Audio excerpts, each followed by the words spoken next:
Oke, bismillahirrahmanirrahim. Assalamualaikum warahmatullahi wabarakatuh. Perkenalkan, nama saya Rizka Amalia. Saya mahasiswa Universitas Pamulang semester 3, Fakultas Keguruan dan Ilmu Pendidikan, Prodi Pendidikan Kewarganegaraan. Saya akan mempresentasikan tugas dari mata kuliah Pengembangan Bahan Ajar dan Media Pembelajaran. Dosen pengampu Bu Sulastri SPDMH.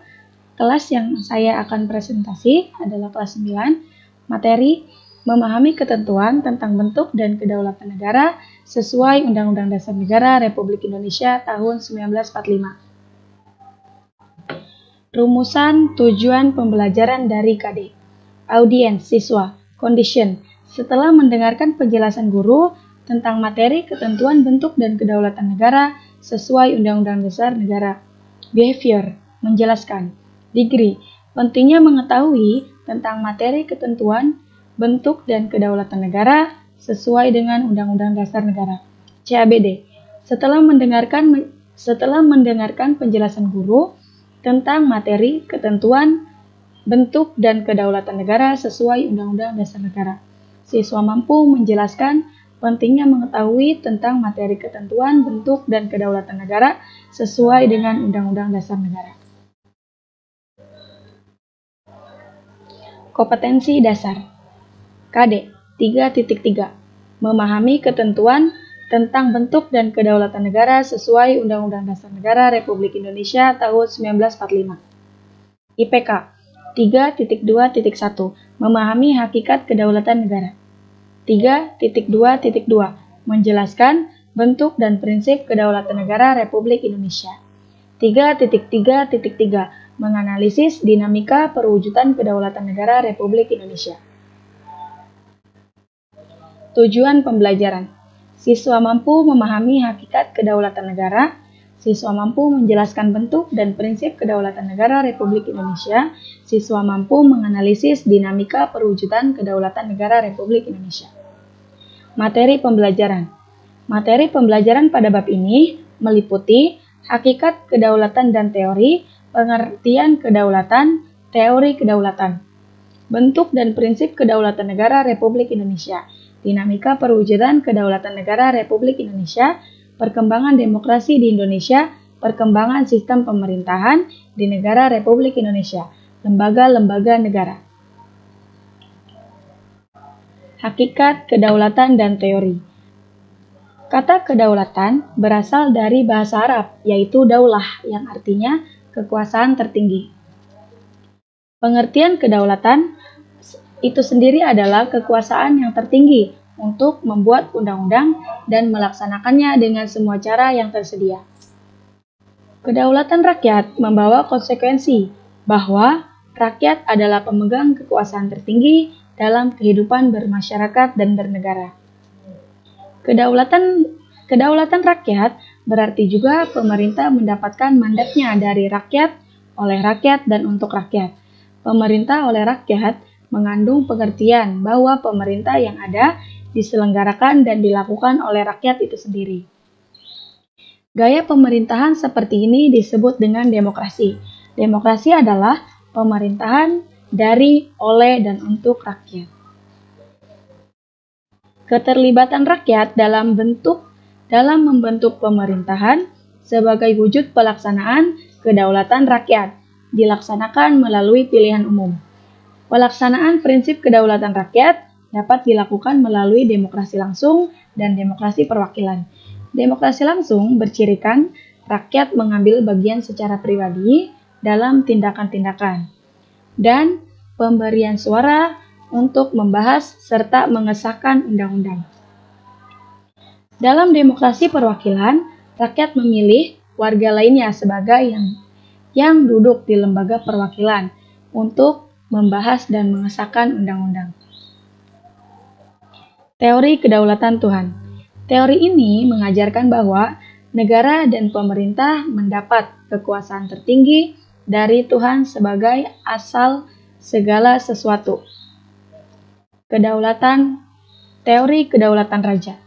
Teori kedaulatan Tuhan berkembang menjadi menjadi teori kedaulatan raja, yang menganggap bahwa raja bertanggung jawab terhadap diri sendiri. Kekuasaan raja berada di atas konstitusi.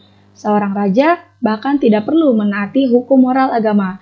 Justru karena statusnya sebagai representasi atau wakil Tuhan di dunia, maka pada saat itu kekuasaan raja berupa tirani bagi rakyatnya. Kedaulatan negara. Menurut teori kedaulatan negara, kekuasaan tertinggi terletak pada negara. Sumber kedaulatan adalah negara yang merupakan lembaga tertinggi kehidupan suatu bangsa. Kedaulatan timbul bersamaan dengan berdirinya suatu negara. Teori kedaulatan hukum. Berdasarkan pemikiran teori kedaulatan hukum, kekuasaan pemerintah berasal dari hukum yang berlaku. Hukumlah baik tertulis maupun tidak tertulis yang membimbing kekuasaan pemerintah. Kekuasaan hukum merupakan kekuasaan tertinggi dalam negara. Teori kedaulatan rakyat.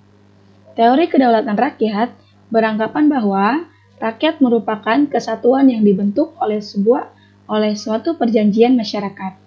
Kemudian, sebagai pemegang kekuasaan tertinggi, rakyat memberikan sebagian kekuasaannya kepada penguasa yang dipilih oleh rakyat, dan penguasaan tersebut harus melindungi hak-hak rakyat. Bentuk dan prinsip kedaulatan negara Republik Indonesia. Kedaulatan keluar, yakni kedaulatan negara untuk melakukan hubungan atau kerjasama dengan negara lain untuk kepentingan bangsa dan negara. Kedaulatan ke dalam dari negara Indonesia tampak pada pembukaan Undang-Undang Dasar 1945 yang memuat tujuan negara.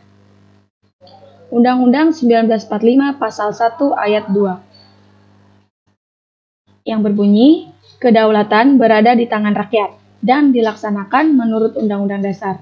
Dari ini diketahui, Undang-Undang 1945 menentukan bagian mana saja dari kedaulatan rakyat yang pelaksanaannya diserahkan pada badan atau lembaga menurut Undang-Undang Dasar dengan pengawasan rakyat.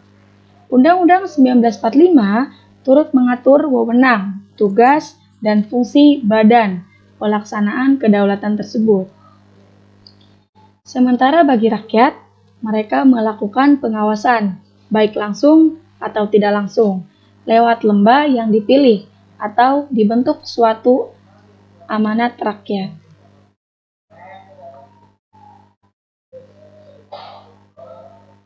Prinsip-prinsip kedaulatan Republik Indonesia menurut Undang-Undang 1945. 1. Negara Indonesia adalah negara kesatuan yang berbentuk republik. 2. Kedaulatan negara di tangan rakyat dan dilaksanakan menurut Undang-Undang Dasar. 3. Negara Indonesia adalah negara hukum. 4. Presiden tidak dapat membekukan dan membubarkan Dewan Perwakilan Rakyat. 5. Menteri-menteri diangkat dan diberhentikan oleh Presiden. 6. MPR hanya dapat memberhentikan Presiden dan Wakil Presiden dalam masa jabatannya menurut Undang-Undang. Penerapan Pancasila dari masa ke masa. Yang pertama yaitu awal kemerdekaan tahun 1945 sampai dengan 1959. Pada awal tahun kemerdekaan ini, penerapan Pancasila sebagai dasar negara dan pandangan hidup menghadapi berbagai masalah. Ada upaya-upaya untuk mengganti Pancasila sebagai dasar negara dan menyimpang terhadap nilai-nilai Pancasila. Yang kedua, masa Orde Lama 1959 sampai dengan 1966. Periode ini dikenal sebagai periode demokrasi terpimpin. Demokrasi terpimpin merupakan sebuah sistem demokrasi yang seluruh keputusan dan pemikirannya dalam pemerintahan negara berpusat pada pimpinan negara. Pemimpin negara pada saat itu adalah Presiden Soekarno. Demokrasi terpimpin dicetuskan oleh Presiden Soekarno karena banyaknya gerakan separatis yang menyebabkan ketidakstabilan negara. Tersendatnya pembangunan ekonomi karena sering terjadinya pergantian kabinet. Sehingga program pembangunan yang dirancang oleh kabinet tidak berjalan dengan utuh, serta badan konstitutif konstituenti